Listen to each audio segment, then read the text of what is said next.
Hello friends, welcome to all of you my channel nursing officer technique.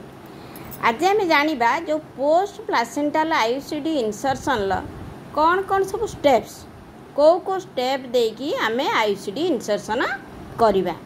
देखूँ मुझे आपको जो पिक्चर देखा से पिक्चर माध्यम आप जानवे जे प्रथम को स्टेप देकी आम सब आईयूसीडी इंसर्ट करवा। प्रथम देखूँ से कहला ensure women has given inform consent.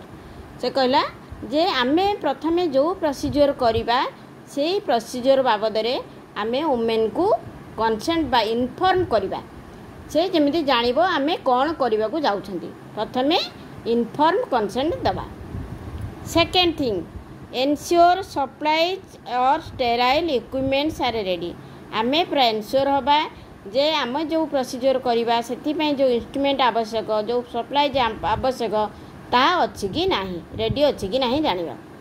Second thing complete active management of third stage of labour. आम इंसर्शन पूर्व केतले करवा ना after complete the active management of third stage of labour. Third stage of labour रो management पर ही आम कौन करवा ना आईयूसीडी इंसर्शन करवा। नेक्स्ट स्टेप से कौन कहला confirm the women's willingness for IUCD insertion. आमे कन्फर्म जे एक्चुअली जो वुमेन रो आईयूसीडी इंसर्शन प्रति इच्छा अच्छी कि नहीं बुझीला। देन फिफ्थ स्टेप कौन examine to rule out postpartum haemorrhage and extensive laceration. Then तापर नेक्स्ट स्टेप कौन है ना आम एग्जामिन करवा तार पीपीएच हो कि नहीं आउ आमर भाजानाल कि सर्वाइकल लैसेरेशन अच्छी कि नहीं जानिबा। Then next step six step है visualise cervix using speculums. Speculum साहाय्य आम विजुअलाइज करवा सर्विस की बुझेला। देन नंबर सेवेन स्टेप है कौन clean cervix and vagina twice with povidone iodine solution. तापर कौन करवा आम सर्विस आ भाजाइना को क्लीन करवा के थर ना दुई थर करवा पोविडीन आयोडीन सॉल्यूशन साहाय्य बुझीला। Next step number 8 step grasp anterior lip of the cervix with ring forceps. से कहला रिंग फोर्सेप्स साहाय्य आम कौन करवा सर्विस रो एंटीरियर लिप को धरिबा। देन आसला आमर नंबर 9 ले कौन है से कहते hold IUCD with placental forceps inside the packing. Pack भितर आईयूसीडी जो पैक भितर थी आम से इनसाइड पैक भितर ही आईयूसीडी को होल्ड करवा का साहाय्य ना आमर प्लासेंटाल फोर्सेप्स साहाय्य। Then step 10 insert forceps with IUCD through cervix up to lower uterine cavity avoid touching the vagina।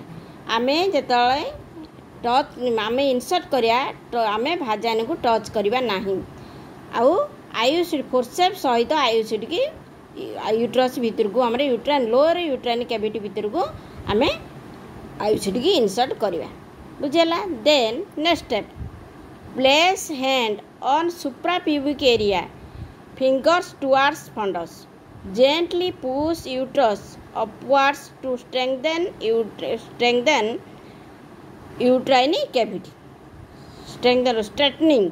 से कहला कौन करवा आमे देखंतु ए पिक्चर रे से फंडस पाखरे हाथ ऊपर सुप्राप्यूबिक एरिया रे हाथ देइचंती जेंटली जस्ट यूट्रस को से टुवर्ड्स फंडस आड़ के धरुचंती जमीती कि यूट्राइन कैविटी आमर स्ट्रेटनिंग होगी रमें। तापर कौन करवा ना नेक्स्ट स्टेप को जीवा।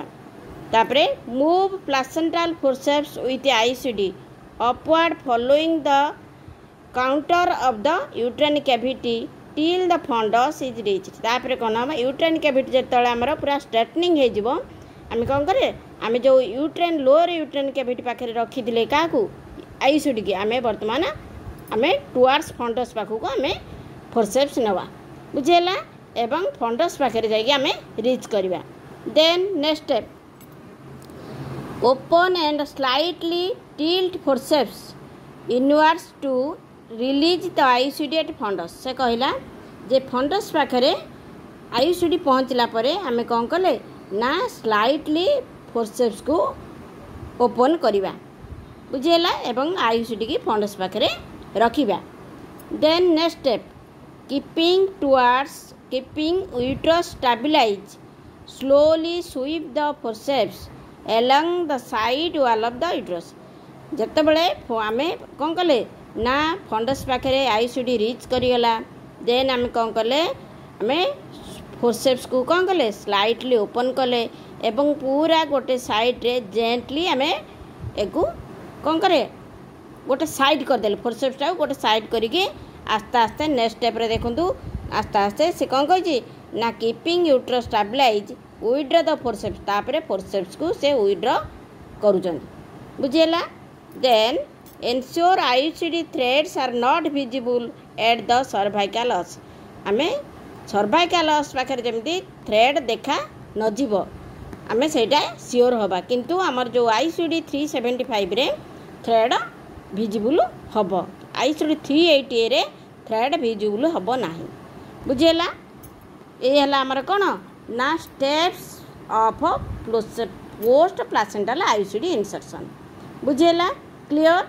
जदि वीडियोटी आपण मन भल लागु थाए प्लीज लाइक करिवे शेयर करिवे सब्सक्राइब करिवे। रहूची जय जगन्नाथ।